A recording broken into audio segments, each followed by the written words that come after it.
चलिए जानते हैं हरियाणा की 25 बड़ी खबरों को सिर्फ 10 मिनट में। लेकिन उससे पहले वीडियो को लाइक और चैनल को सब्सक्राइब जरूर करें।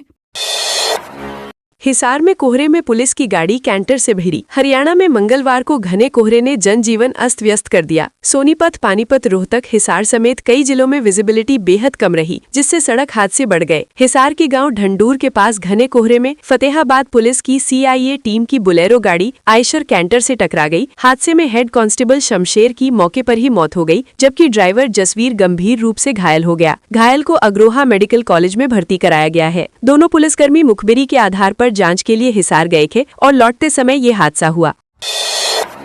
कैथल में युवक पर बरसाई ताबड़तोड़ गंडासियां। कैथल जिले में देर रात करनाल रोड पर रेलवे फाटक के पास एक युवक पर जानलेवा हमला किया गया। कार में सवार होकर आए बदमाशों ने युवक पर ताबड़तोड़ गंडासियों से वार किए। हमलावरों ने तब तक हमला जारी रखा जब तक युवक लहूलुहान होकर सड़क पर गिर नहीं गया। भीड़ जुटते देख आरोपी हथियारों सहित मौके से फरार हो गए। राहगीरों की सूचना पर सिविल लाइन थाना और CIA पुलिस मौके पर पहुंची। घायल युवक को तुरंत अस्पताल में भर्ती कराया गया, जहां उसका इलाज जारी है। पुलिस ने मामला दर्ज कर आरोपियों की तलाश शुरू कर दी है।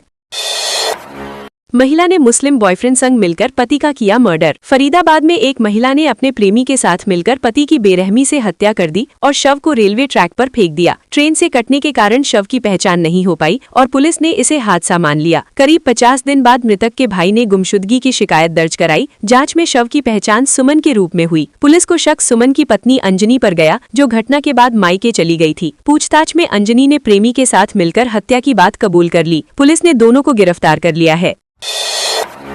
ओलंपियन पहलवान दीपक पूनिया ने लगन में लिया सिर्फ चांदी का सिक्का। झज्जर निवासी ओलंपियन पहलवान दीपक पूनिया सादगी की मिसाल बने। 3 फरवरी को होने वाले विवाह से पहले आयोजित लग्न टीका कार्यक्रम में दीपक ने दहेज के नाम पर सिर्फ 1 रुपए का चांदी का सिक्का स्वीकार किया। धनखड़ फार्म हाउस में हुए कार्यक्रम में सैकड़ों लोगों ने शिरकत की। दीपक के पिता सुभाष पूनिया ने बताया कि आयोजन में 500 लीटर देसी घी से बने पारंपरिक व्यंजन परोसे गए। सेना में सूबेदार दीपक पूनिया अपने पिता के मित्र की बेटी शिवानी से विवाह करेंगे। शिवानी UPSC की तैयारी कर रही हैं और IAS बनने का सपना देख रही हैं।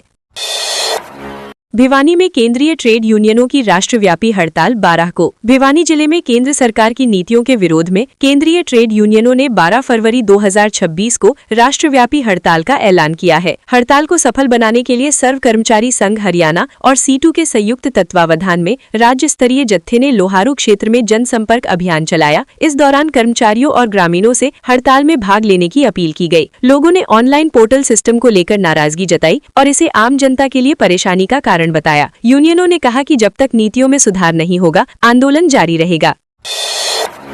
करनाल में नेशनल हाईवे पर पलटा कैंटर। करनाल के कर्ण लेक के पास नेशनल हाईवे पर पाइपों से लदा एक कैंटर अनियंत्रित होकर पलट गया। कैंटर डिवाइडर पार करते हुए दूसरी लेन में जा पहुंचा, जिससे दिल्ली चंडीगढ़ हाईवे पर अफरा तफरी मच गई। हादसे में भारी पाइप सड़क पर बिखर गए और कई किलोमीटर लंबा जाम लग गया। गनीमत रही कि सामने से कोई वाहन नहीं आ रहा था, जिससे बड़ा हादसा टल गया। सूचना पर पुलिस मौके पर पहुंची और क्रेन की मदद से कैंटर व पाइप हटवाकर यातायात सुचारू कराया गया। हादसे में कैंटर का अगला पहिया भी टूट गया।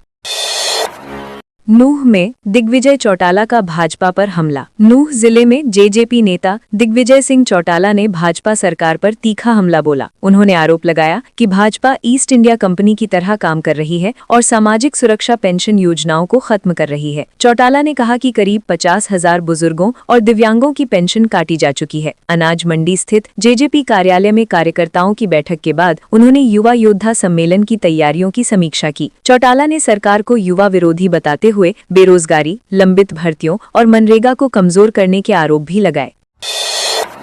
करनाल में युवती पर जानलेवा हमला करने का आरोप। करनाल के देवी मंदिर गोस्वामी कमेटी चौक क्षेत्र में एक युवती ने पड़ोसियों पर घर में घुसकर जानलेवा हमला करने का आरोप लगाया है। युवती का कहना है कि आरोपियों ने साजिश के तहत उसके घर में लगे कैमरे उखाड़ दिए और विरोध करने पर मारपीट की। घटना के समय एक पुलिसकर्मी की मौजूदगी का भी आरोप लगाया गया। युवती को गंभीर चोटें आईं, जिसके बाद उसका मेडिकल कॉलेज में इलाज कराया गया। पीड़िता ने आरोपियों पर सख्त कार्रवाई की मांग की है। वहीं दूसरे पक्ष ने आरोपों को झूठा बताया है। पुलिस मामले की जांच कर रही है। वकीलों को चेंबर हटाने के नोटिस पर बवाल। हांसी जिले की नारनौंद बार में वकीलों को चेंबर हटाने के नोटिस पर बवाल मच गया है। 2 दिन से वकील धरने पर हैं और हांसी व हिसार जिलों की बार में कामकाज बंद है। नारनौंद बार एसोसिएशन ने एसडीएम विकास यादव के खिलाफ अनिश्चितकालीन धरना उपमंडल परिसर में शुरू किया। वकीलों का आरोप है कि एसडीएम ने उनके बनाए अस्थायी शेड हटाने के नोटिस दिए हैं, जिनमें 6 फरवरी तक खाली करने के आदेश थे। वकील इस कार्रवाई से नाराज हैं और एसडीएम की तबादले की मांग कर रहे हैं। वकील स्पष्ट कर चुके हैं कि उनकी मांगे पूरी होने तक धरना जारी रहेगा।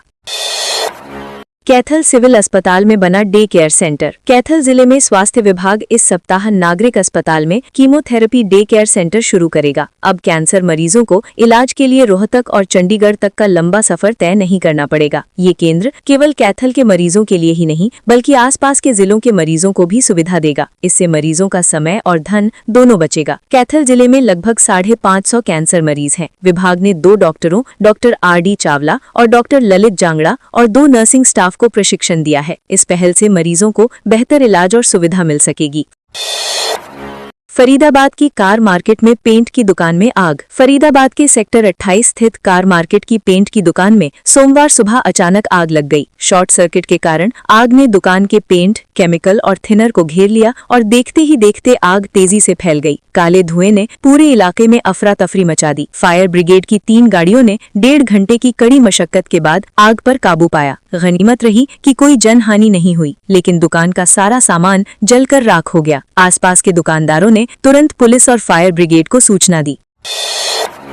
मुरथन यूनिवर्सिटी में बनेगा एग्रीकल्चर इंजीनियरिंग विभाग। सोनीपत के दीनबंधु छोटूराम विश्वविद्यालय मुरथल में एग्रीकल्चर इंजीनियरिंग विभाग स्थापित करने का निर्णय लिया गया है। इसके लिए सरकार को प्रस्ताव भेजने की प्रक्रिया शुरू हो गई है। अगले 2-3 महीनों में मंजूरी मिलने के बाद विभाग काम शुरू करेगा। विभाग से विद्यार्थी आधुनिक खेती तकनीकों पर रिसर्च कर सकेंगे। विश्वविद्यालय टेक्सटाइल और ऑटोमोबाइल क्षेत्र में शोध और प्रशिक्षण को मजबूत कर रहा है। इन पहलों से छात्रों को आधुनिक तकनीक और रिसर्च के नए अवसर मिलेंगे और किसानों व उद्योग जगत को सीधा लाभ पहुंचेगा।